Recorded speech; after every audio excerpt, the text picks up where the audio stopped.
To a lighter topic, the common assumption is that old-fashioned magazines are a dead relic in the digital age, but in recent weeks, several venerable publications have shown surprising vigor and actually led the news cycle. Most recently, New York Magazine was widely lauded for its so-called Cosby Sisterhood cover, depicting 35 different women who say Bill Cosby sexually assaulted them. And of course, Vanity Fair caused a stir with its Call Me Caitlyn cover, revealing Bruce Jenner's new identity as a woman. And Time magazine provoked discussion with this cover in the midst of the demonstrations over the death of Freddie Gray while in the custody of Baltimore police. So has the magazine cover regained relevance, reasserted its relevance? What do you guys think? I think that in a time when media is moving so quickly and everything just keeps flashing by us minute by minute, second by second, a magazine cover has a certain permanence, wouldn't be the right word, but it has a little bit more staying power than the digital media that we're relying on all the time. And I think some of these magazine covers that you cite kind of crystallize a moment in a way that most of the media that we're using on a daily basis can't do. So you see that really striking cover of Bill Cosby's victims, the really striking cover of Caitlyn Jenner, or of the riots after the Freddie Gray killing. And it crystallizes a moment, and it stands as a symbol of a story in a way that the things that just flash by us all the time can't. And I think that's why they're resonating with people. I would have to say, in addition to that, this was some really fine work and some thinking about how to present a story in each of those cases that's been going on for a while that would capture our attention and capture a moment.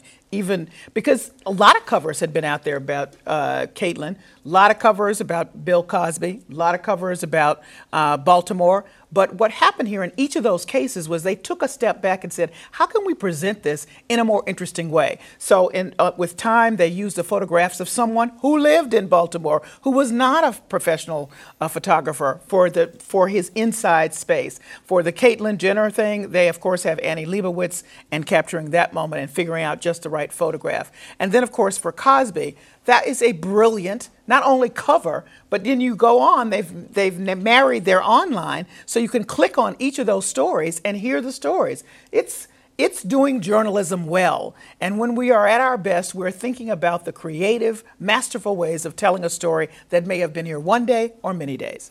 I'd agree with Callie that absolutely. I think people are being shrewd now and being more calculating in how they put together cover packages, and they're thinking about who's going to be shooting this, how does it represent the story, because we're realizing that the photos aren't just sort of an additional part of the story, they can tell even more of the story. This is something we've known for as long as there's been journalism, but people are seeing these now as complete packages, especially because they have to travel online.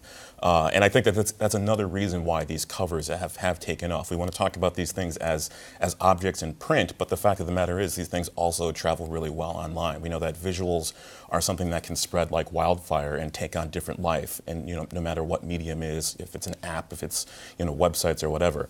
But I would push back a little bit to say that I don't know if this is necessarily a renaissance of any kind. I think that there will always be covers that can be iconic or represent a moment, but they'll still go away. I don't know if we'll be talking about these in the same time next year, but I think that these are all really, really good examples of companies thinking about storytelling and putting together like a full journalistic package.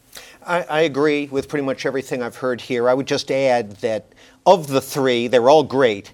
The Time magazine cover, to me, was especially great because with a stroke of red marker and the insertion of a new date, you took what was already a powerful picture that helped tell an important story and added historical context to it and made you start thinking about this historical context. And that's something often mass media today falls short on. Great job by Time.